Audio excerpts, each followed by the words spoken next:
Price Lord. கிறிஸ்துவுக்குள் மிகவும் பிரியமானவர்களே, கர்த்தராகிய இயேசு கிறிஸ்துவின் நாமத்தினாலே இந்த வேளையிலும் கூட உங்களை வாழ்த்தி வரவேற்பதில் எனக்கு மிகுந்த மகிழ்ச்சி.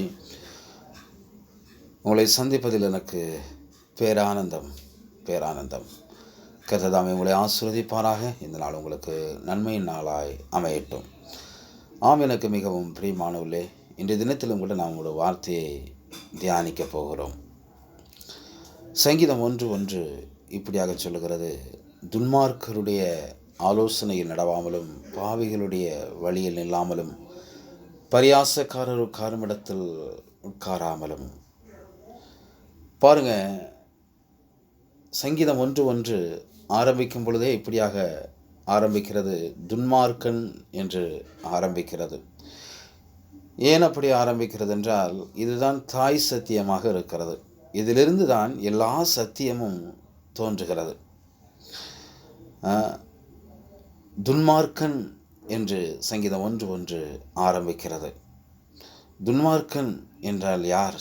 தமிழில் துன்மார்க்கன் என்று எழுதப்பட்டிருக்கிறது.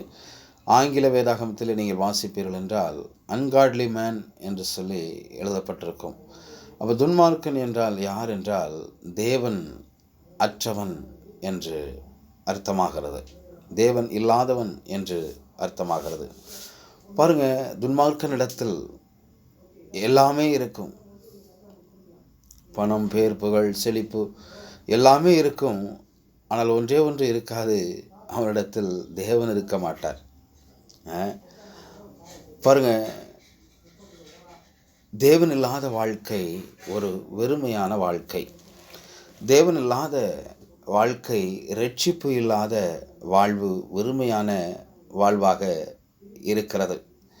கர்த்தராகிய இயேசு கிறிஸ்து சொன்னார், என்னை அல்லாமல் உங்களால் ஒன்றும் செய்யக்கூடாது என்று சொன்னார். அவ பாருங்க, தேவன் இல்லை என்றால் அவனுக்குள் சமாதானம் இல்லை. தேவன் இல்லை என்றால் அவனுக்குள் சந்தோஷம் இல்லை. தேவன் இல்லை என்றால் அவன் இரட்சிப்பு இல்லாதவனாக காணப்படுகிறான். ஆகையினால்தான் நம்முடைய பிரச்சனைகளை தேவன் அற்றவர்களிடம், உலக மனிதர்களிடத்தில் நாம் நம்முடைய பிரச்சனைகளை போய் சொல்லவும் கூடாது. அந்த துன்மார்க்கரிடத்தில் நாம் ஆலோசனை கேட்கவும் கூடாது என்று வேதம் சொல்கிறது. ஹல்லேலூயா. பாருங்கள், துன்மார்க்கனுடைய ஆலோசனை என்றைக்குமே அது தீமையைத்தான் கொண்டு வரக்கூடியதாக இருக்கிறது. அது துன்மார்க்கமாய்த்தான் முடியும். ஆகையினால நாம் என்ன செய்ய வேண்டும் என்றால், நீதிமொழிகள் 13:20 இப்படியாக சொல்லுகிறது: ஞானிகளுடைய சஞ்சரிக்கிறவன் ஞானமடைவான், மூடனுக்கு தோழனோ நாசமடைவான் என்று எழுதப்பட்டிருக்கிறது. பிரியமானவர்களே, நாம் ஒன்று நமக்கு ஆலோசனை தேவை என்றால் நிச்சயமாக சத்தியமாக நாம் வேதத்தை வாசிக்க வேண்டும். வேறு வழியே இல்லை. இன்னொரு ஆப்ஷன் என்னவென்றால், தேவனை அறிந்தவரிடத்தில், தேவனை அறிந்த தேவ மனிதரிடத்தில் நாம் ஆலோசனை கேட்கலாம். ஒரு நாளும் துன்மார்க்கரிடத்தில் நம்முடைய பிரச்சனைகளை சொல்லவும் கூடாது. அவரிடத்தில் எந்த விதமான ஆலோசனையை நீங்கள் பெறுவீர்கள் என்றால் அது உங்களுக்கு துன்மார்க்கமாய் பிரச்சனையாக என்றைக்குமே அது தீமையைத்தான் கொண்டு வரக்கூடியதாக இருக்கிறது. துன்மார்க்கருடைய வழி அழியும் என்று வேதம் சொல்கிறது. துன்மார்க்கருடைய வழி கரடுமுரடானது என்று எழுதப்பட்டிருக்கிறது. துன்மார்க்கருடைய வழி காரிருளை போல் இருக்கும் என்று வேதம் சொல்கிறது. அவன் எதில் இடறுகிறான்? குருடனுக்கு வழிகாட்டி இருவரும் குழியிலே விழுவார்கள் அல்லவா என்று இயேசு கிறிஸ்து சொன்னார். நாம் யாரிடத்தில் ஆலோசனை கேட்கிறோம் என்பது மிக முக்கியம். இன்றைக்கு ஆலோசனைகள் இந்த உலகத்தில் திறந்து கிடக்கிறது. உலக மனிதனிடத்தில் ஏராளமாக இருக்கிறது.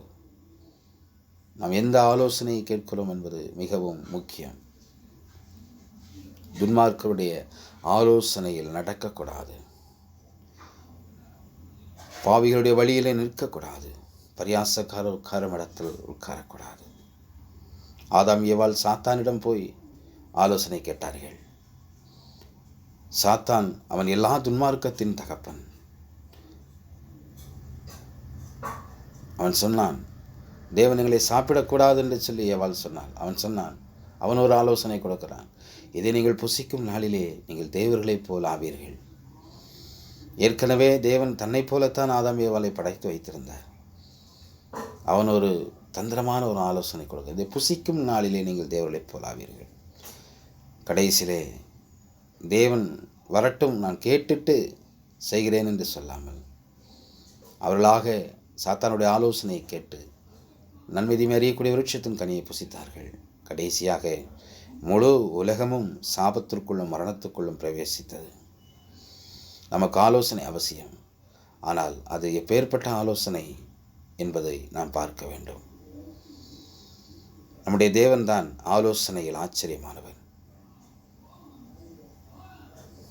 நம்முடைய தேவன்தான் ஆலோசனையில் ஆச்சரியமானவர். என் மகனே, அறிவை தரும் வார்த்தைகளை விட்டு விலகச் செய்யும் போதகத்தை நீ கேளாதே என்று வேதத்தில் சொல்லியிருக்கிறது. ஆகையினால கர்த்தருடைய வேதம் நமக்கு வெளிச்சமாயிருக்கிறது. நம்முடைய கால்களுக்கு தீபமும் பாதைக்கு வெளிச்சமாயிருக்கிறது. இந்த வேதத்தில் கிடைக்காத பதில் என்பதே கிடையாது. எல்லா கேள்விகளுக்கும் வேதத்திலே பதில் இருக்கிறது. பிரியமானவர்களே, வேதம் சொல்லுகிற பதிலை நாம் கேட்போம். துன்மார்க்கருடைய ஆலோசனை ஒரு நாளும் கேட்கக்கூடாது. சினிமா, சீரியல், சில ஜோசியம் பார்க்கிறார்கள். இப்படிப்பட்டதான மனிதனிடத்திலிருந்து வருகிற ஆலோசனை நம்மை அழிக்கக்கூடிய ஆலோசனையாக இருக்கிறது. துன்மார்க்கருடைய ஆலோசனையில் நடக்கக்கூடாது.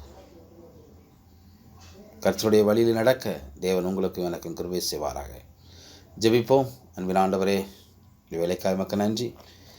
இந்த நேரத்திலும் நீ எங்களோடு பேசின வார்த்தைக்காய் ஸ்தோத்திரம். துன்மார்க்கருடைய ஆலோசனை நடவாமல், பாவியுடைய வழியில் இல்லாமல் கத்தாவி, பரியாசக்காரர் உட்காரும் இடத்தில் உட்காராமலும், இரவும் பகலும் கர்த்தருடைய வேதத்தில் தியானமாயிருக்கிற மனுஷன் பாக்கியவான் எழுதியிருக்கிறது.